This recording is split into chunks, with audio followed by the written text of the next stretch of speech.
Cuando digas, Marce.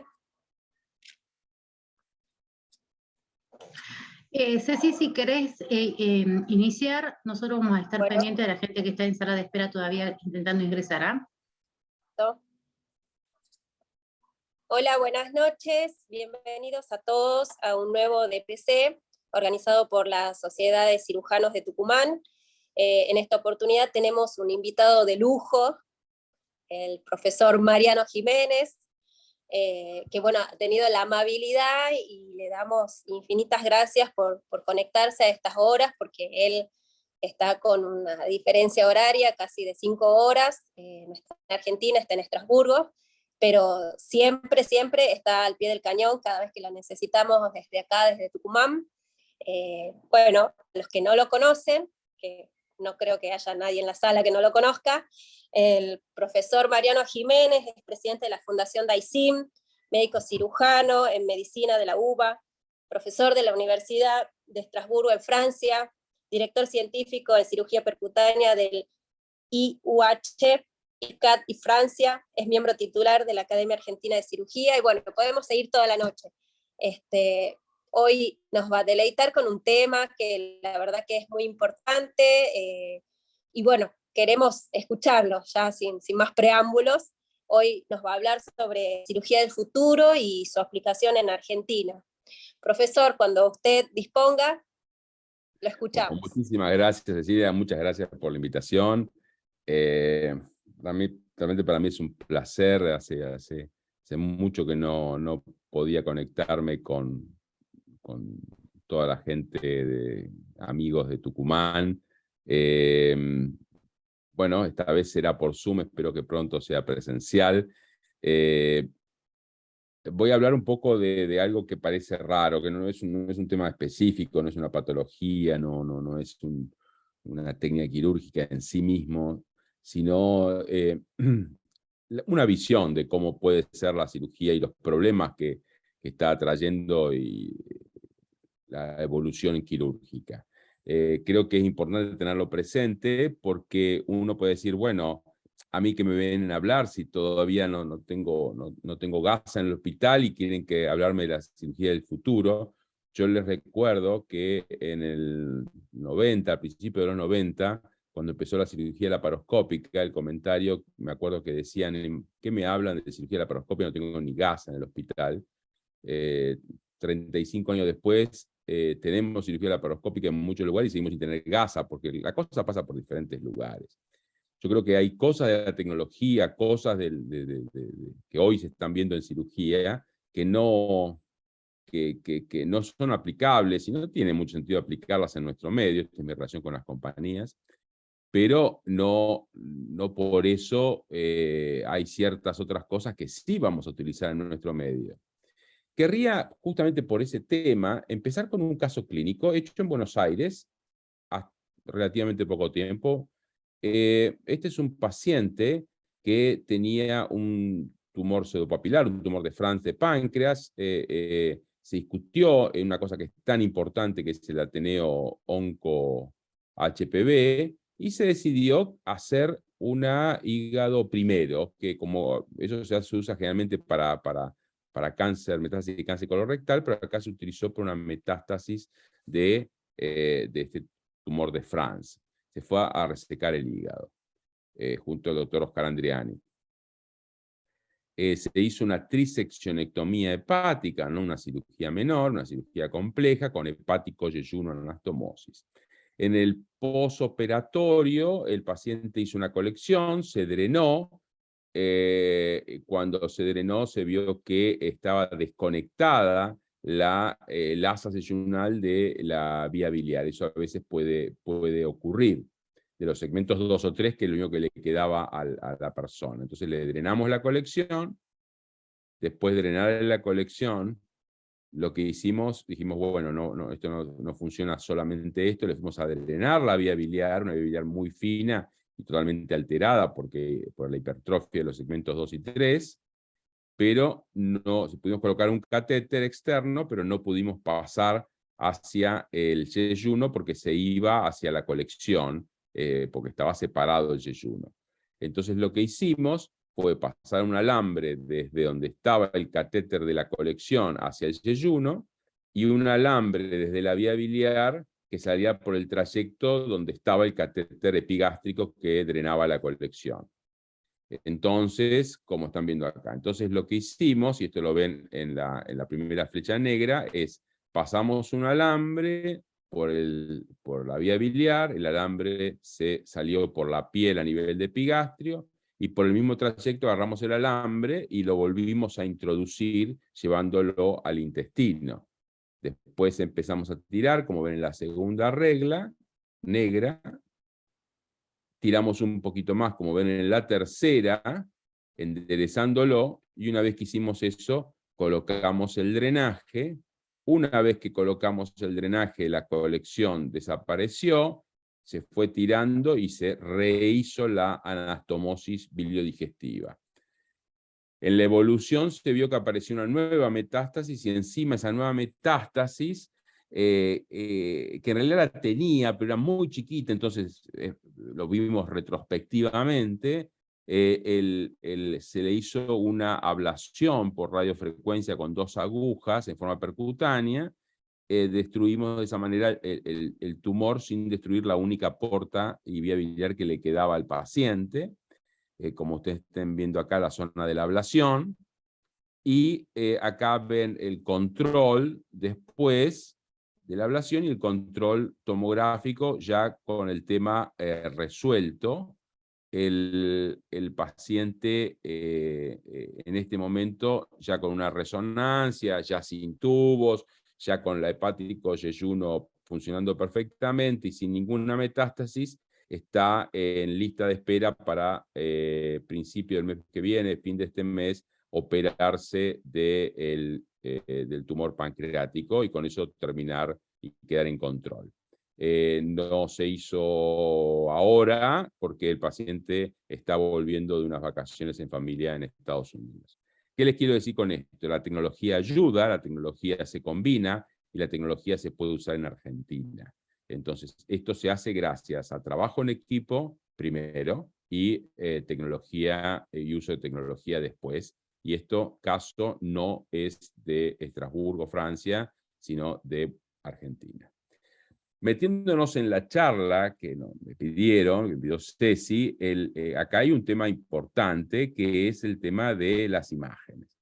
Las imágenes han progresado tanto, son de un nivel tan impresionante en la actualidad, que no son solo maravillosas para el diagnóstico y tener un diagnóstico más temprano y más preciso, sino también para justamente para poder realizar procedimientos quirúrgicos. Por otro lado, la robótica está avanzando, tanto es así que fíjense acá en Estrasburgo, en el IRCAD, hay uno de los edificios, IRCAD tiene 3 edificios, uno de los edificios es todo para Intuitive, el IRCAD 1, el IRCAD clásico, es para laparoscopía y endoscopía y tiene 20 torres para hacer esto. El IRCAD 2 es Intuitive principalmente, Da Vinci, tiene 12 Da Vinci para diferentes modelos, y para practicar, para enseñar, etc. Y ahora el IRCAD 3, que los que están viendo ustedes, son los nuevos modelos de Medtronic, de Versus, etc., SMR, para CBR, para los nuevos modelos de robótica. O sea que se está avanzando mucho en esto. Y la conjunción de imágenes y guías electromagnéticas también. Acá es una cirugía que estamos haciendo, acá en Estrasburgo, donde utilizamos un concepto de realidad aumentada, o sea, uno hace la ecografía, pero en realidad está haciendo más que una tomografía, se ven los vasos de un color, los vasos portales de otro color, los tumores de otro color, y encima las agujas para hacer ablación, en este caso también se puede usar para cirugía, son con guía electromagnética para tener una mayor precisión, etc. Esto también lo usamos en cirugía laparoscópica y robótica. Esto permite poner los trócares exactamente en el lugar donde uno va a trabajar. Permite, una vez que uno está dentro del tumor, dentro del abdomen para realizar la cirugía, uno perfectamente los órganos sólidos, uno los puede volver transparentes y entonces ver la vascularización, ver el tumor, etc. Y esto realmente hace que sean cirugías mucho más precisas y mucho más seguras para nuestros pacientes.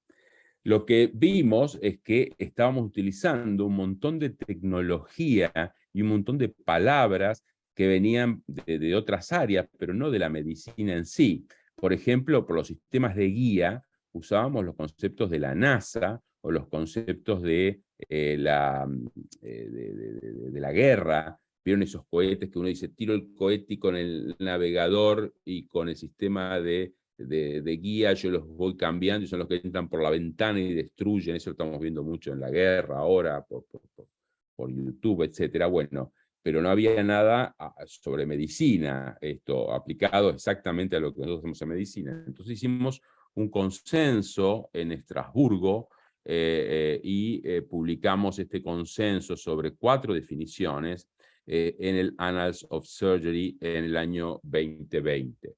En este consenso ustedes pueden ver algunos endoscopistas, por ejemplo, para decirles uno, Guido Costamagna, pueden ver cirujano, para mostrarles uno o dos, puedo decirles a Nick Botey, el jefe del MD Anderson, Lee Swamstrom, expresidente de SAGES, o Martin Smith, en ese momento presidente del IHPBA, etcétera, y radiólogos intervencionistas como por ejemplo Reto Vale, etcétera.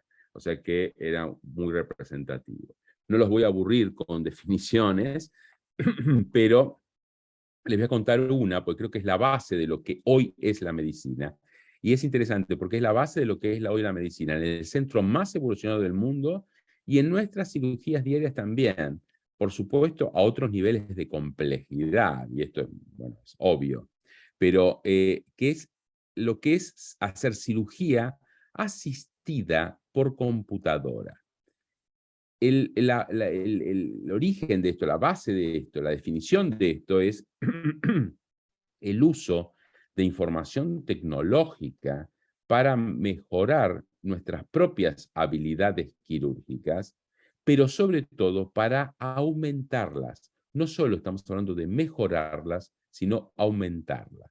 Aumentar los sentidos. Y cuando decimos aumentar los sentidos, hoy estamos operando por pantallas, ya sea endoscópica, percutánea, laparoscópica o robótica, y entonces lo que hacemos es aumentar la información que viene por nuestros ojos, que hoy por hoy en la cirugía es más del 90%. Esto va a cambiar en un futuro, si quieren lo hablamos después, pero ahora es más del 90% de la información, con lo cual tomamos decisiones durante una cirugía, es a través de nuestros ojos. Y ahí viene el concepto de cirugía guiada por imágenes, un poco lo que yo hago.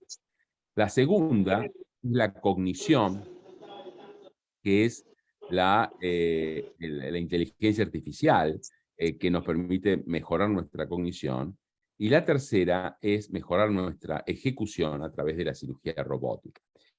Todo esto hace una cirugía más precisa, más simple y sobre todo, y lo más importante, más segura para nuestros pacientes. ¿A qué me refiero con aumentar los sentidos, la cirugía por imágenes? En 3 aspectos. Uno, aumentar el espectro. Nosotros hoy con el verde indocianina, y esto lo vamos a usar cada vez más, les cuento que en una reunión que tuvimos antes de ayer, cerramos un acuerdo con Medtronic en Buenos Aires, y durante el hands-on del 30 de noviembre, previo al congreso que realizaremos del 1 al 3 de diciembre de la Fundación DAISIM, tendremos 2 estaciones de laparoscopía para entrenamiento, donde, aparte de todas las cosas, vamos a tener con verde indocianina, para que los cirujanos nos vayamos acostumbrando a algo que hoy es de todos los días, que es utilizar verde indocianina en nuestras cirugías. O sea, aumenta el espectro.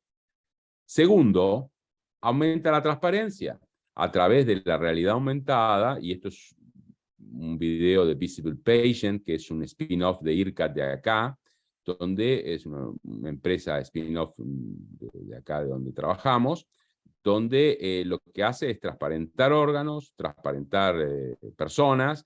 Entonces uno puede orientar los trócares, uno puede practicar previamente la cirugía, y en el momento de la cirugía realmente ayuda mucho a la toma de decisiones, a la precisión. Y por último, la resolución. Nosotros podemos aumentar la resolución durante nuestra cirugía. Este es un aparato que tenemos acá que se llama Cellvision. Este aparato, y ahí estoy terminando de hacer una ablación superficial en un tumor, de una metástasis en hígado, y lo que estoy haciendo con el Cellvision es ver la celularidad y la microvascularización, entonces aumenta la resolución de mis ojos. Realmente esto parece un poco ciencia ficción, pero es algo, cosas que se utilizan hoy. Aumento de la cognición. La inteligencia artificial nos permite mejorar la toma de decisiones. Por ejemplo, en un algoritmo que se está desarrollando acá en Estrasburgo, esto que le estoy mostrando acá, lo que se hace es habilita al cirujano a que el cirujano ha hecho la visión crítica de seguridad de Strasberg y puede seguir adelante con su colecistectomía. Y esto es algo interesante, porque fíjense, este es un lugar, acá en Estrasburgo, donde se insiste muchísimo en la visión crítica de seguridad, etcétera, de Strasberg, pero se hizo un trabajo que todavía no está publicado, pero que es muy interesante, que cuando uno le pregunta a los cirujanos si utilizan la visión crítica, el 100% dice que sí. Cuando uno revisa partes quirúrgicos y se revisaron alrededor de 80 consecutivos, el 80% estaba escrito en la historia clínica, en el parte quirúrgico que se había hecho la visión crítica de seguridad, y cuando se analizaron los videos, solamente el 20% lo había hecho. Es fantástico, ¿no? Los cirujanos decimos que hacemos algo, escribimos que hacemos algo, pero no lo hacemos. Bueno, por supuesto, a veces es posible, a veces no es posible, a veces tiene indicación, a veces no tiene indicación, pero lo que sí es interesante, cómo un algoritmo puede ayudarnos en la toma de decisiones intraoperatorias también. Y por último, y la más sencilla de entender tal vez, es cómo el aumento de la ejecución a través de la robótica. Acá tienen un robot monopuerto, y nuestro fellow, cuando llegó, la alegría cuando llegó el nuevo robot Intuitive monopuerto que están viendo ahí, abajo hay un robot endoscópico y un robot percutáneo. La profesora Silvana Peretta dice que el futuro de la cirugía será flexible y robótico. Estoy totalmente de acuerdo. Yo creo que va a ser flexible, robótico y monopuerto. Me gusta la idea de pensar la evolución de la cirugía como actual, como los teléfonos. Nosotros durante mucho tiempo tuvimos teléfonos fijos a pared. Después hubo un proceso durante el fin del siglo pasado de minimización, que no fue una innovación, no fue una revolución, pero fue un hito importante que fue minimizarlo. Entonces los componentes y sacarlo de la pared, digamos. Entonces son los teléfonos móviles. Lo que realmente sí fue una revolución, una verdadera innovación, es cuando a principios de este siglo Steve Jobs crea, bajo el concepto de esta minimización, el teléfono inteligente que hoy todos usamos. Y vemos que ahí sí claramente cambió la vida del teléfono y la vida nuestra. Si hacemos una similitud, por supuesto, siempre forzada, con cirugía, podemos decir que el teléfono clásico, es decir, la cirugía abierta, un proceso durante el siglo pasado, tanto en percutánea, endoscópica y luego en laparoscópica, sobre el concepto de minimización con la cirugía invasiva mínima, donde toda la tecnología fue aplicada al cirujano, y después la verdadera revolución este siglo acerca de lo que es la tecnología, etcétera, con lo que se conoce hoy como cirugía de precisión, que es lo realmente revolucionario, donde todo el componente tecnológico está puesto, aparte de las herramientas, está puesto en el cirujano y sobre todo en el paciente y en el tumor, en el target de lo que vamos a operar. Y realmente esto ha sido la verdadera innovación y lo verdadero revolucionario. Ahora, todo lo que les conté hasta ahora, está bien, es el presente. Entonces la pregunta es, ¿y no ibas a hablar de futuro? Bueno, les voy a hablar de futuro a partir de algunos problemas que estamos teniendo. De los problemas que estamos teniendo y estamos tratando de resolver hoy, yo tengo la suerte de poder trabajar en un lugar que es uno de los 3 lugares justo con Harvard y Oxford, Harvard, perdón, y Stanford, que están un poco liderando esto a nivel mundial en lo que es nuevas posibilidades de crecimiento y de cambios en cirugía, de todos estos, los más difíciles que estamos viendo es el que le voy a contar primero ahora y el último. El primero es romper las barreras, o sea que ya no importa, esto es como, por eso muestro las cosas de los perros, este video de los perros, es una vez que uno corre la barrera o destruye los puentes, las murallas, los perros se dejan de ladrar, etc. O sea, construir más puentes y menos murallas.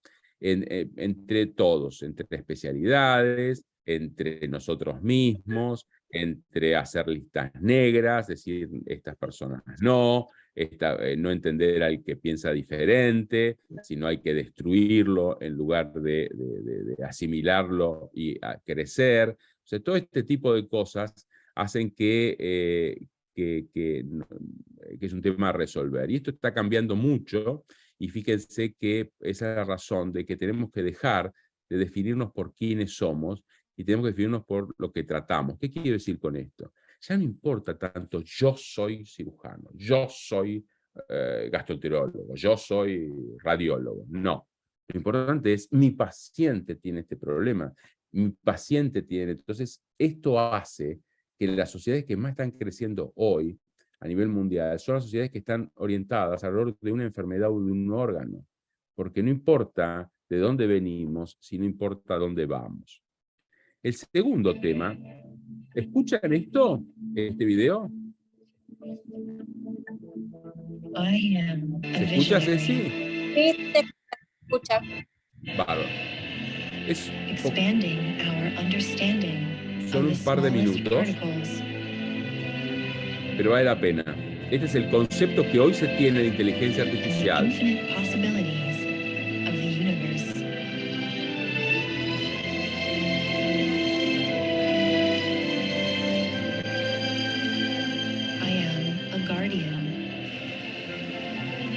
Protecting us on all of our journeys.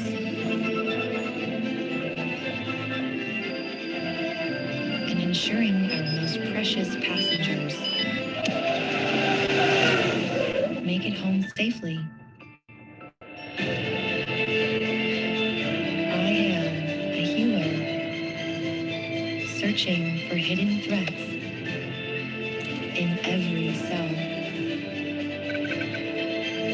Todas estas cosas ya se están utilizando en medicina, en la vida diaria.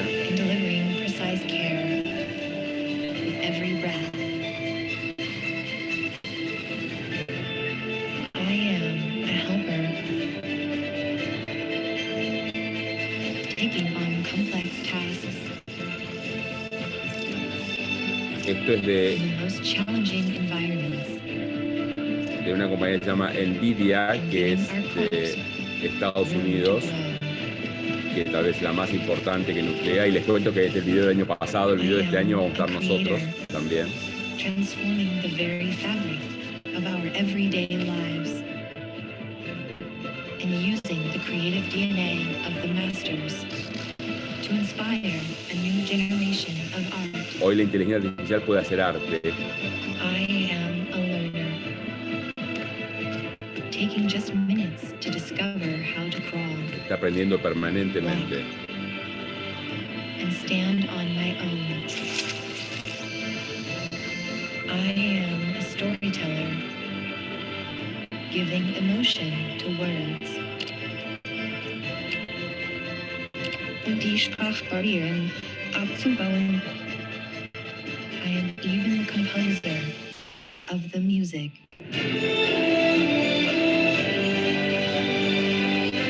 Toda la música que estuvieron escuchando está creada, está tocada por la Orquesta Sinfónica de Londres, pero fue creada por un algoritmo. Realmente la inteligencia artificial es algo impresionante, no es el futuro, ya está y está creciendo de forma exponencial en todas nuestras actividades, pero estamos teniendo problemas.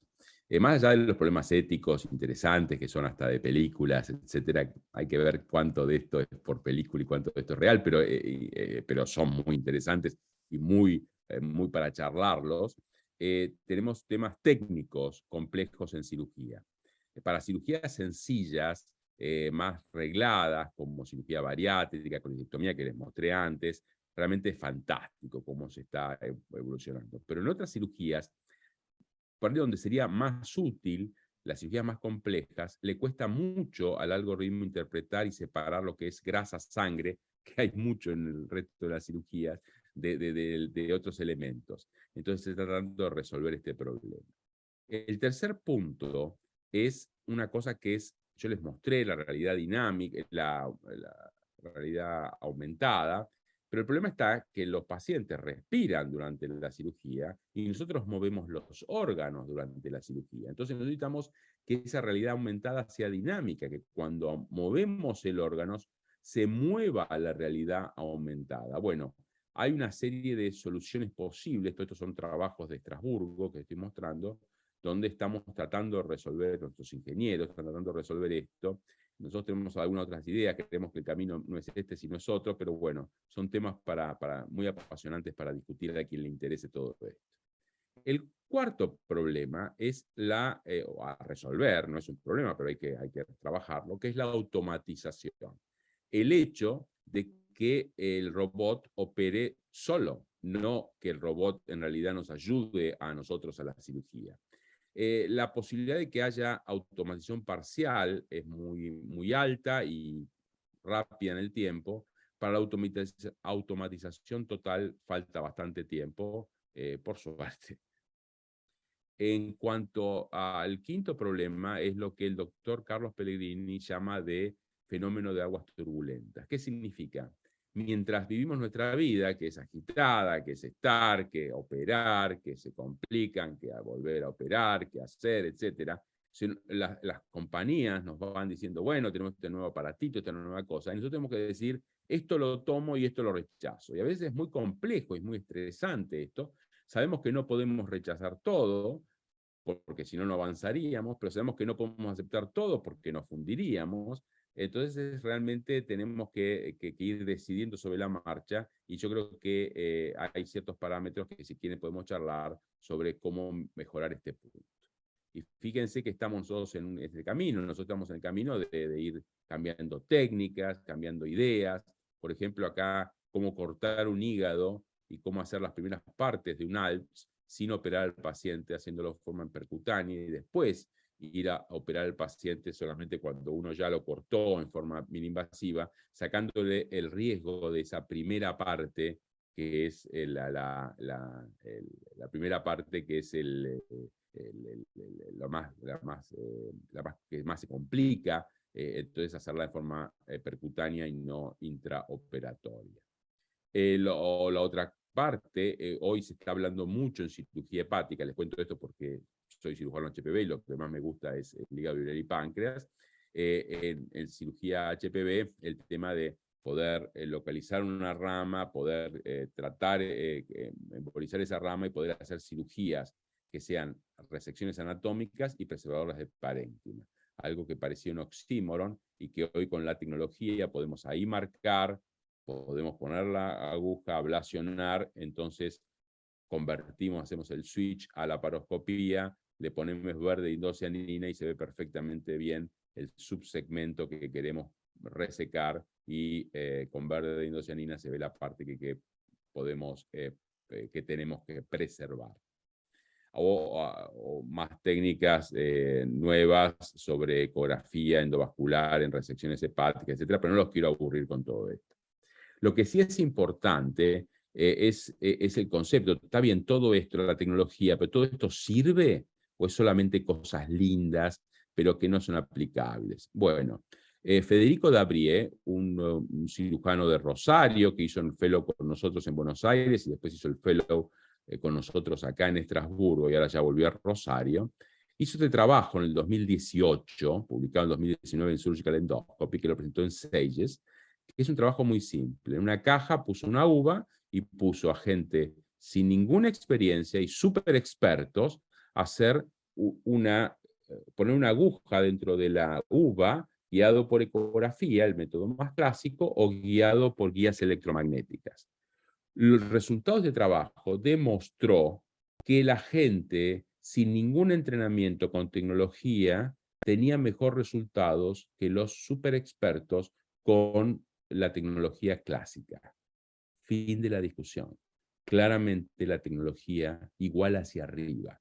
Por lo tanto, es importante que tengamos esto presente. Les cuento que este trabajo fue uno de los 12 mejores trabajos de Seiji 2018 y realmente fue un trabajo espectacular y fue sacado de la idea, el trabajo, etcétera, del doctor Federico Dabrí de Rosario. Ustedes dicen, pero bueno, ¿y cómo serán las nuevas generaciones? Las nuevas generaciones obviamente van a ser mejores.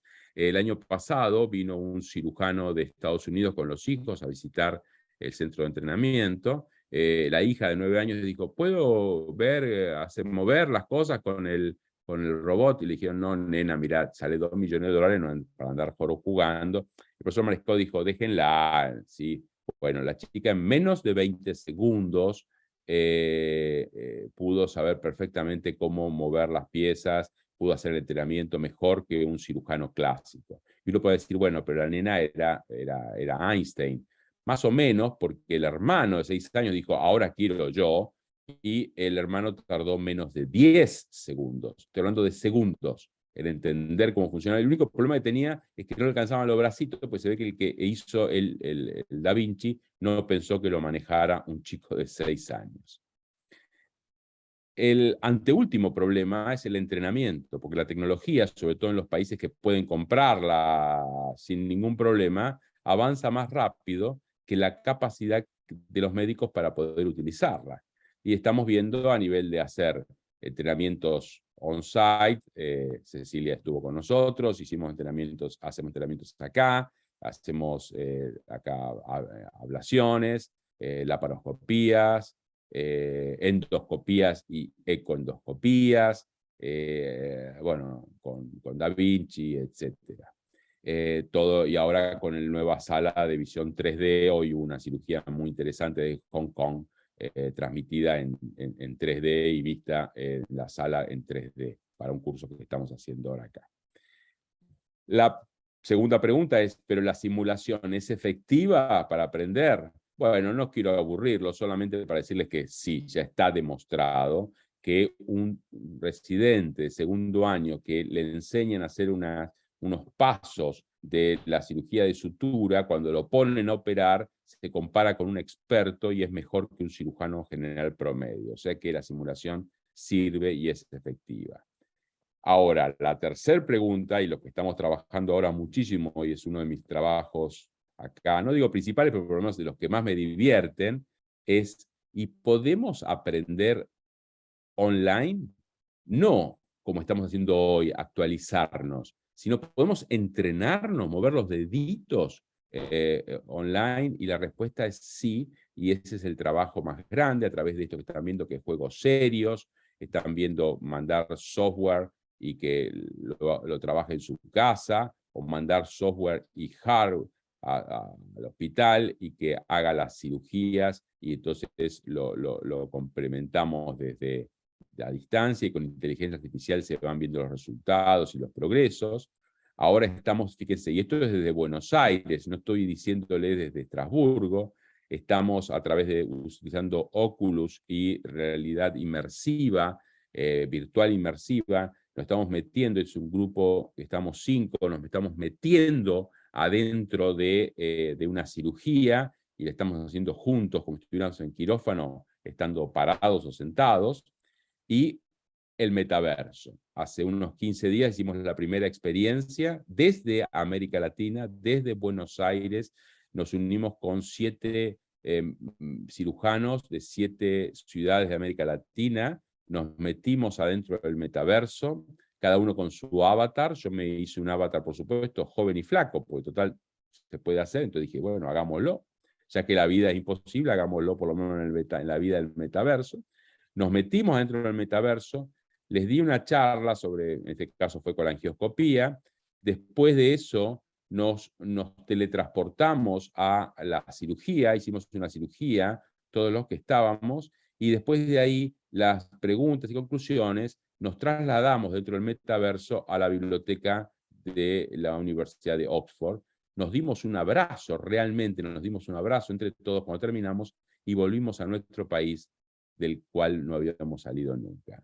Muy interesante, sobre todo para países periféricos como nosotros, pero no me refiero a periféricos económicamente, me refiero a periféricos geográficamente. Si vos vivís enfrente del Mass General, cruzás la calle y vas al Mass General. Si vos vivís a 14.000 kilómetros, si podés utilizar tecnología como esta, que es cada vez más barata, realmente uno puede tener la sensación, inclusive, que está sin moverte de tu medio.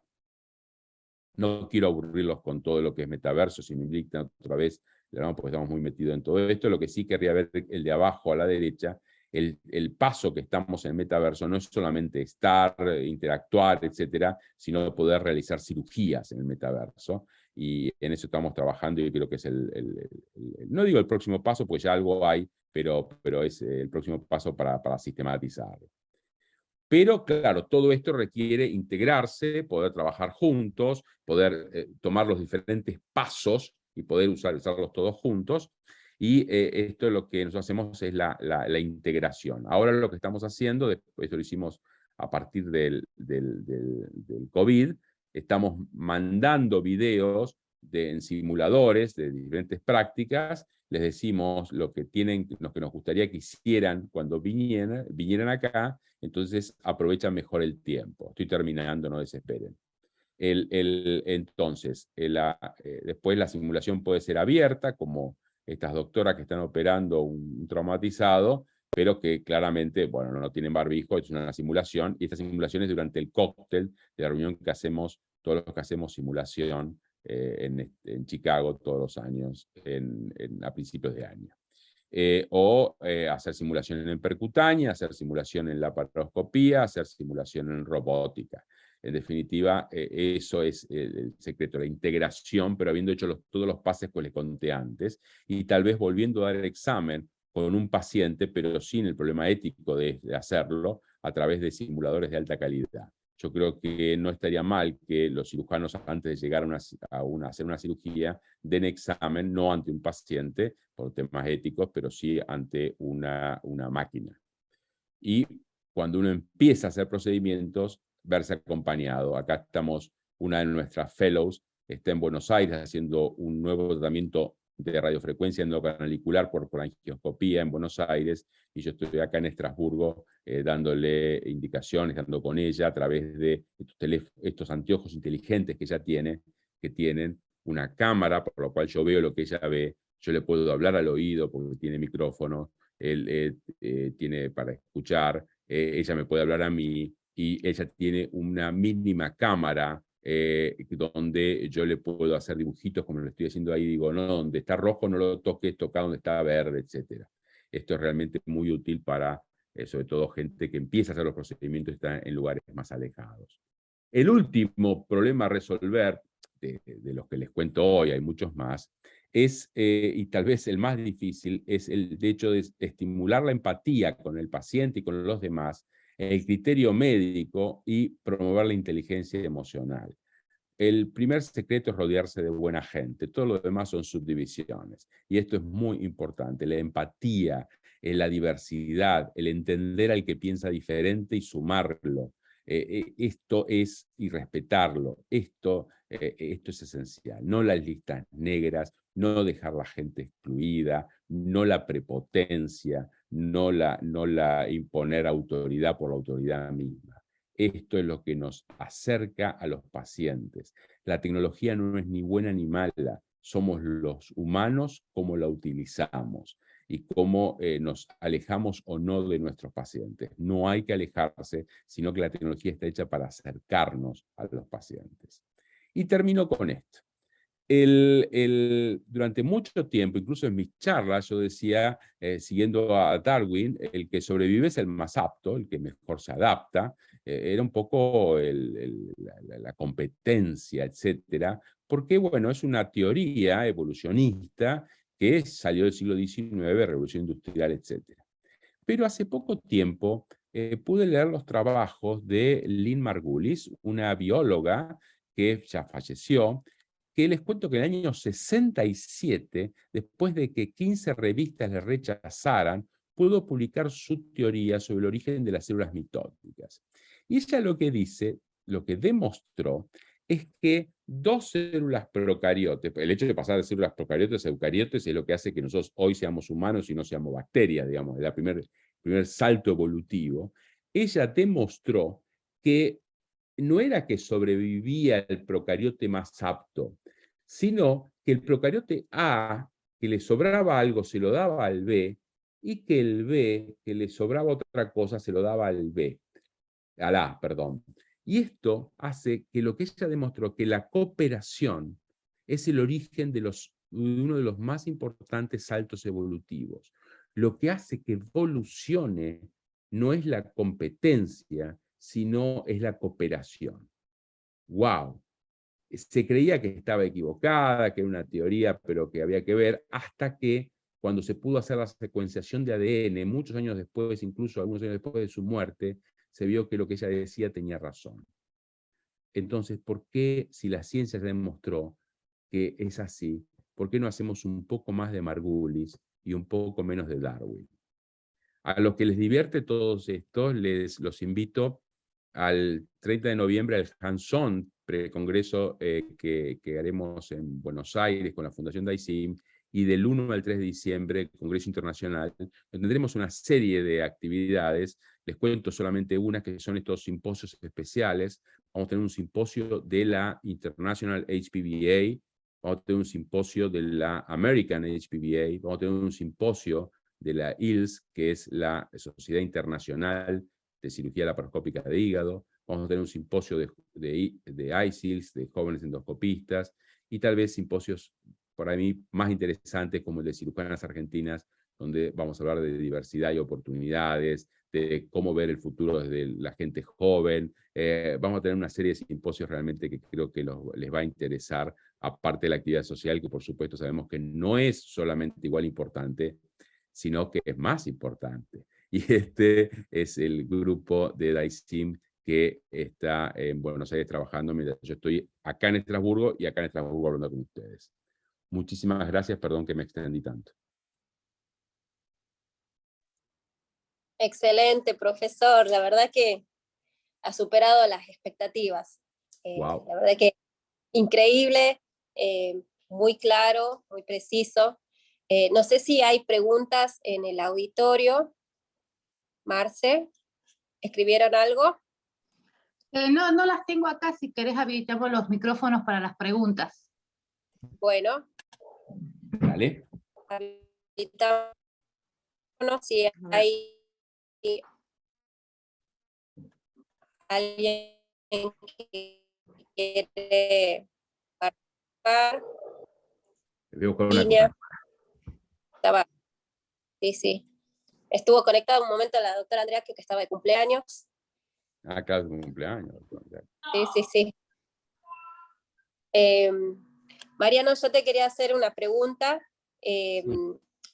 Cuanto a cómo ves los cirujanos Nobel que están recién saliendo de su residencia, que quizás algunos no han tenido su formación en la parte de estimulación, que yo creo que es muy importante. ¿Cómo lo ves a esos cirujanos? ¿Les darías algún consejo de empezar por alguna parte para llegar a, no donde estás vos, pero quizás? No, mira, Ceci, por supuesto uno ve muchas de estas cosas y dice, claro, pero hay un poderío económico y una cosa, y yo estoy en Argentina, con todos los problemas que tenemos en Argentina, como si yo no lo supiera, ¿no? Como si yo no trabajara en Argentina, o no tuviera un grupo de trabajo, tengo empleados, tengo administrativos, o sea, yo sé claramente lo que es vivir en Argentina hoy. Cuando digo hoy, no me refiero a hoy, un día, un gobierno, hoy es los últimos, no sé, no quiero decir años, pero un montón. Es complejo. Ahora, creo que justamente eso nos da una posibilidad. La pregunta es, ¿a qué me refiero con esto? Porque la la tecnología de millones de dólares, ¿cómo es el paso evolutivo de esto? El paso evolutivo es diversidad, gente que piense diferente pero que trabaje junta, donde yo no estoy por ahí de acuerdo con todo lo que vos decís, pero respeto tu punto de vista, y por lo menos digo, bueno, a ver, trata de convencerme, ¿podrás convencer o no? Bueno, eso, ese margulis hace que uno vaya creciendo también uno con esa persona que piensa diferente. Si estamos todos que pensamos iguales, nos vamos a llevar fenómeno, nos vamos a pasar bárbaro, y en 20 años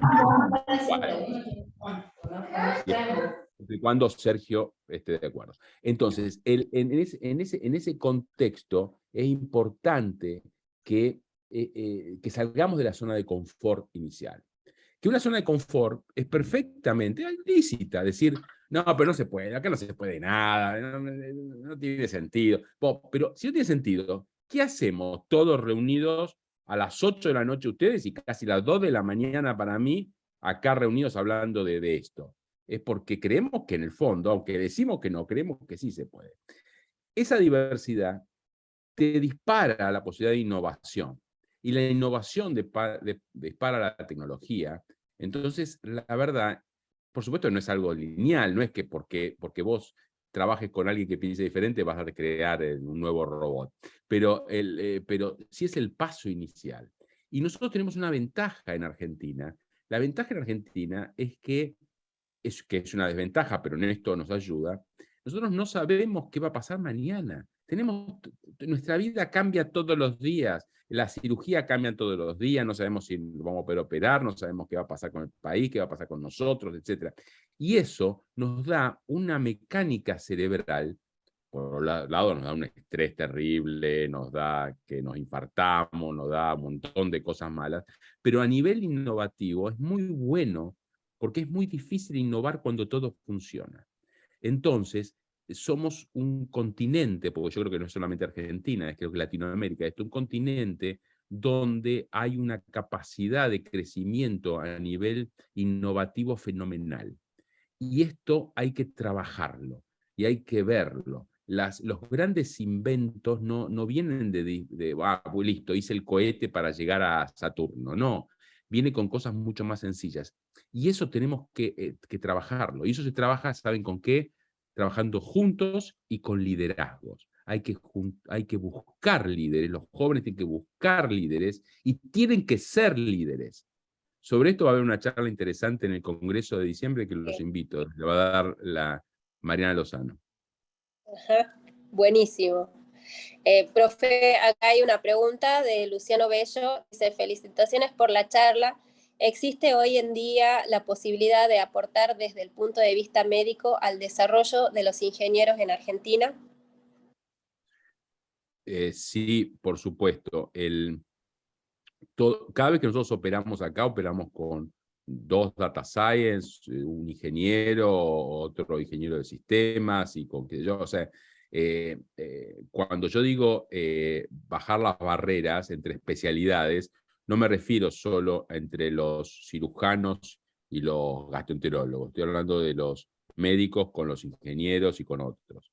Es muy difícil hablar con gente que aprendió durante la facultad un idioma diferente. Es muy difícil, es muy difícil. Cuando nosotros empezamos a contar a un ingeniero sobre la maravilla que nosotros querríamos hacer en cirugía por una cosa que se quedan dormidos, se aburren terriblemente. Y cuando el ingeniero te quiere explicar que cómo podría hacerlo, uno se aburre porque la mitad de las cosas no entiende ni qué está hablando. Entonces, tenemos que practicarla, pero creo que tenemos que trabajar juntos, sin lugar a dudas. Y les vuelvo a decir, Argentina, Latinoamérica, es un lugar perfecto porque tenemos muy buenos médicos a pesar de todo, tenemos muy buenos programadores, y entonces muy buenos ingenieros en sistemas, entonces ingenieros que crean cosas.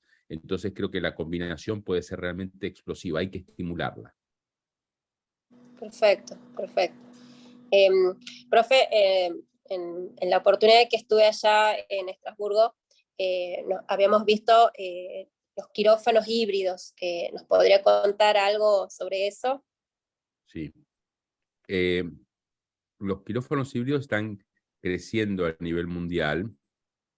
Nosotros acá tenemos un quirófano híbrido que ya es un despropósito, porque es demasiado, pero digo, realmente es demasiado, pero un quirófano híbrido es un quirófano que tiene, aparte de lo clásico, que pueda tener más o menos, endoscopía, laparoscopía, un arco en C, etc., tiene tecnología principalmente que permite imágenes y permite la combinación de unir a través de, asistida por computadoras, es poder unir las diferentes tecnologías. Entonces, es el hecho de poder tener, por ejemplo, un tomógrafo adentro del quirófano, con o sin un angiógrafo robotizado también. Entonces, acá tenemos 9 quirófanos, de los cuales 3 son híbridos, y tenemos, aparte de laparoscopio, endoscopio y condoscopio, tenemos un tomógrafo, o robot por supuesto, un angiógrafo robotizado y un resonador. Por ahí resonador es mucho, no tiene mucho sentido tenerlo también, porque es muy caro, etcétera, ocupa mucho espacio y es muy pesado, pero tener esta tecnología es muy, muy útil, y cada vez más, yo te diría que prácticamente todos los hospitales importantes hoy tienen al menos un quirófano híbrido. Perfecto. En Argentina todavía no hay. Todavía no. Bueno, no sé si hay más preguntas. Parece que no. Bueno, profesor, la verdad que un gusto como siempre. Nuevamente reiterar las gracias infinitas por estar a estas altas horas de la noche, ya madrugada. Y bueno, cuando apenas se pueda, organizamos algo acá en Tucumán presencial, y con gusto vamos a darle un paseo. Me parece muy bien, me encanta la idea. Muchas gracias por estar conectados y bueno. Bueno, invitarlos para esto de la Fundación DAIS, realmente va a estar increíble con todo esto. Chao. Chao, chao. Chao, chao a todos. Mariano, muchas gracias. Chao, chao, María. Chao, chao. Gracias. Chao, doctor, Muy muchas buena charla. gracias. Chao, chao. Chao. Gracias. Chao, Mariano.